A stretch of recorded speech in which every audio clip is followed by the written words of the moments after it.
Hello, our dear viewers, and welcome to a new edition of our program Africa Today. In today's edition, we are going to talk about the Berlin Conference. And first, we'll start with this report where Cairo's support of the Libyan-led comprehensive political process is to be reiterated during the second Berlin Conference, which is taking place today on Wednesday. The first round of the Berlin talks called for the formation of the interim authority, ending the foreign intervention in the country and pushing for a political settlement. More details.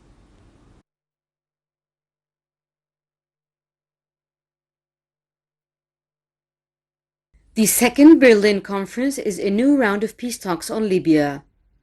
Foreign Ministry spokesman Ahmad Hafiz said that during the United Nations-backed event, Cairo will express a steadfast stance aiming for protecting Libya's sovereignty, independence and territorial integrity, as well as fulfilling aspirations of the Libyan people for a better future. He said Shukri will reiterate support for the Libyan-led comprehensive political process to end the conflict in the North African country. Shukri will also call for the withdrawal of all foreign forces and mercenaries from the Libyan territories and holding the general elections on December 24 as scheduled. Cairo says it has been pushing for a political settlement in Libya for years, calling for a ceasefire, a complete disarming of fighters, an end to foreign intervention in the country, as well as a fair distribution of wealth between various regions in the country. The meeting is due to witness the participation of Libya's interim government, which is guiding the country until legislative elections are held in December. The first round of Berlin talks called for the formation of the interim authority, ending the foreign intervention in the country and pushing for a political settlement. In a critical step towards unifying the nation, various delegates from Libya's warring factions selected earlier this year a new unified interim executive authority, comprising 4 leaders to guide the oil-rich country through the elections.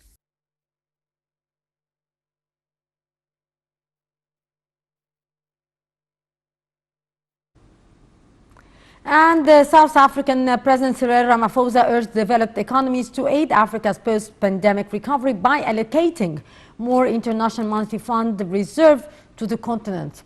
Ramaphosa was speaking in an interview to the Qatari Economic Forum on Monday.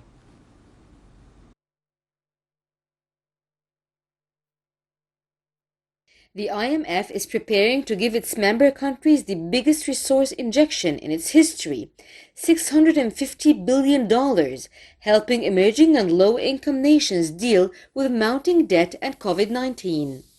Speaking at an interview on the sidelines of the Qatar Economic Forum on Monday, South Africa's President Cyril Ramaphosa urged developed economies to aid Africa's post-pandemic recovery by allocating more International Monetary Fund reserves to the continent.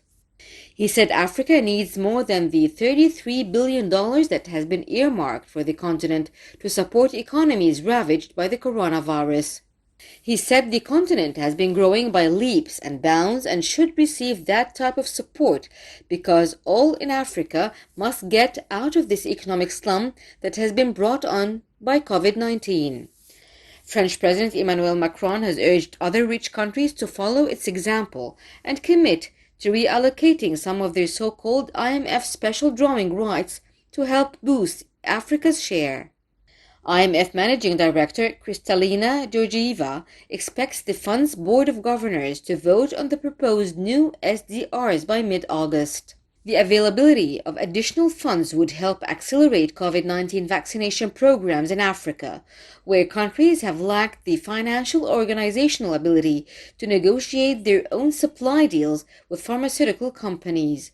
The slow rollout has been exacerbated by institutions and countries that oppose patent waivers that would allow for more decentralized manufacturing of vaccines. According to the World Health Organization, while countries like the US and the UK have fully inoculated about 45% of their populations and the European Union about a quarter, only 2.8% of Africa's 1.1 billion inhabitants have been vaccinated. And moving on, where Egypt remained the largest recipient of the foreign direct investments in the African continent last year, despite the coronavirus pandemic. The statement was made by the UN Conference on Trade and Development. More details with Samah Sharif. The UNICTAD said in its World Investment Report 2021 on Monday that the foreign direct investments in Egypt were estimated at $5.9 billion in 2020. According to the report, the COVID-19 pandemic had a significant impact on foreign direct investment in Africa, as flows to the continent declined by 16% in 2020 to $40 billion from $47 billion in 2019. Cascading economic and health challenges due to the pandemic combined with low prices of energy commodities weighed heavily on foreign investment to the continent. The report showed that commodity-dependent countries were affected more severely than non-resource-based economies. Greenfield project announcements, a measure of investor sentiment, and future FDI trends dropped by 62% to $29 billion from $77 billion in 2019. Cascading economic and health challenges due to the pandemic combined with low prices of energy commodities weighed heavily on foreign investment to the continent. International project finance announcements, especially relevant for large infrastructure projects, plummeted by 74% to $32 billion.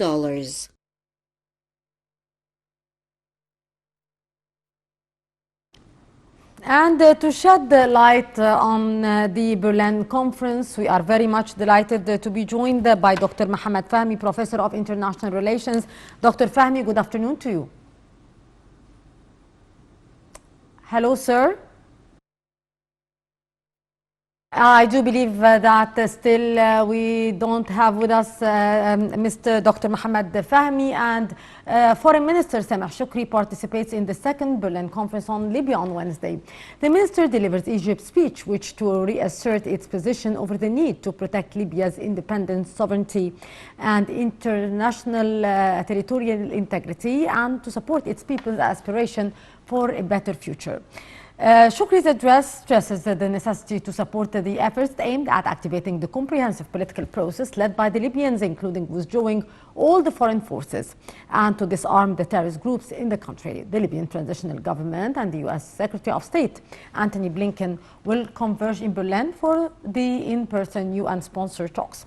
The conference aims to expel the terrorists from Libya and to keep the country on track for the December 24th election. The presidents of Russia, Turkey, and France had vowed to end foreign meddling in Libya and withdraw foreign terrorists or troops. Our dear viewers will go to a short break, and after that we'll be back, so stay tuned.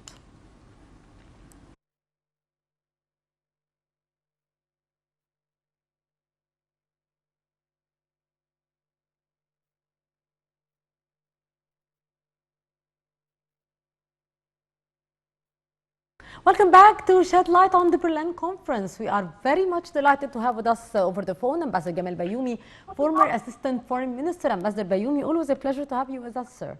Good afternoon to you. Thank you. It's my pleasure. Ambassador Bayoumi, how important is the timing of the Berlin Conference? Very important. This is the last chance or one of the last chances to save this situation in Libya. We are very keen to help our brothers in Libya. Indeed. In order to come together to have one united Libya. We have this disease, African disease, where some people would vote for the tribe, not for the country. You have seen, we are seeing this in Libya. We saw it in Sudan. Sudan is divided already in two countries. If each one is threatened of being divided again and again. So we want to stop this. Libya is very close to us. We have a big community of millions of Egyptians living there and helping Libya for its development. If you drive your car along the road between Cairo and Alexandria and Marsa Matruh, you will find hundreds of cars coming and going to Libya.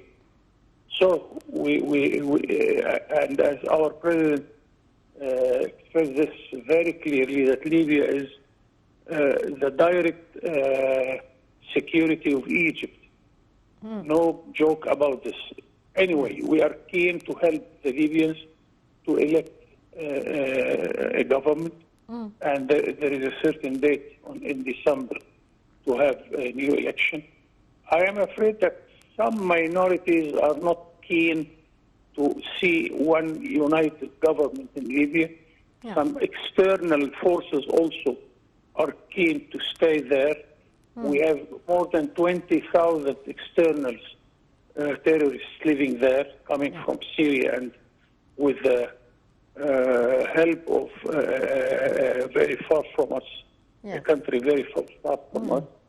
So the situation is not easy. Indeed. But I think that the voice of reason should maintain going on.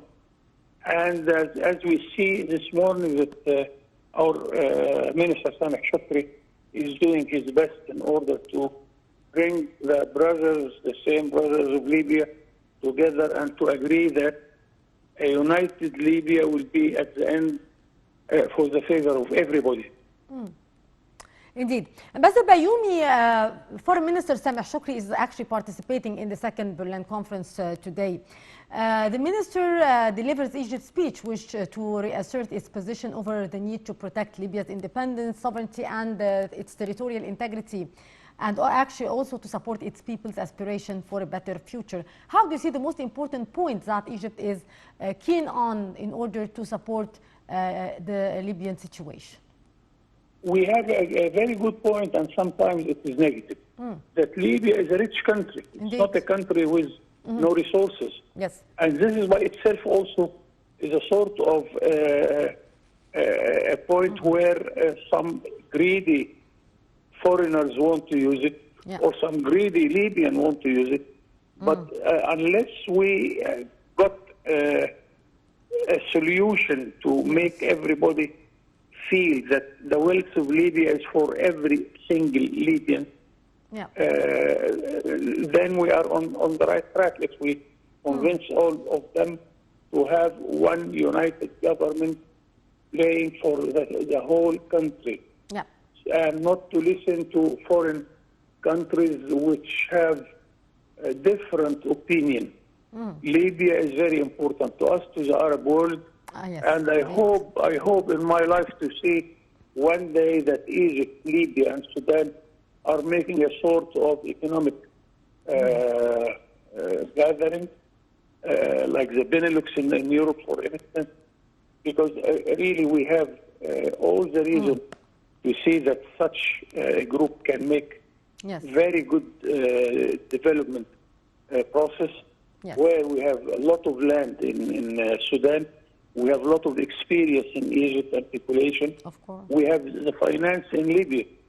So let us try first to have one united Libya, one united Sudan, and go ahead, inshallah.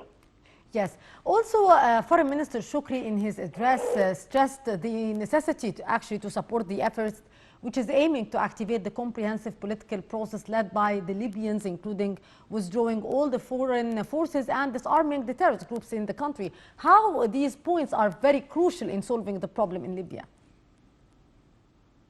I think we have all the reason to be optimistic, because we have a lot of Libyan friends and Libyan responsible from the government, and I know personally that Libyans are very wise country, and this is the closest country to us. It's not that difficult in order to have, with the good efforts of Egypt and other friendly partners, to convince all the Libyans to sit together and get the solution for their problems. But let us try to put away the foreign forces, whether those terrorists who are occupying good part of the Libyan soil, or those who are trying to make use of the Libyan wealth and the Libyan presence in the eastern part of the Mediterranean, because here we have another wealth which is some countries are greedy to have a part of it without reason. Of course. Sir, actually the United Nations spokesman said that the second Berlin conference on Libya will discuss also the difficulties impending the implementation of the political roadmap in Libya. How do you see the difficulties here, and how we can conquer or overcome these difficulties, which in order to create a good atmosphere for holding the expected election on the 24th of December? I hope that the United Nations also play its role, especially the Security Council. Yes. And we are lucky here because the whole European continent are with us.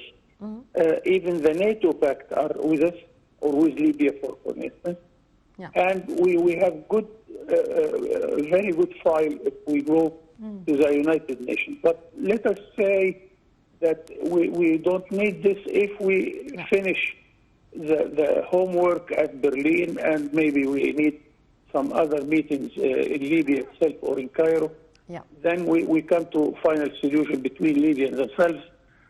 But it is a good idea to make the United Nations and the Security Council aware of what is going on in Libya and between the different partners in Libya. Of course.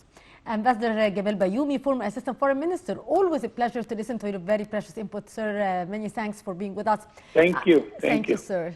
And with that, our dear viewers, we come to the end of this edition of Africa Today, brought to you live here from our studios. I'm Haisty Rabia, signing off. Thank you for watching.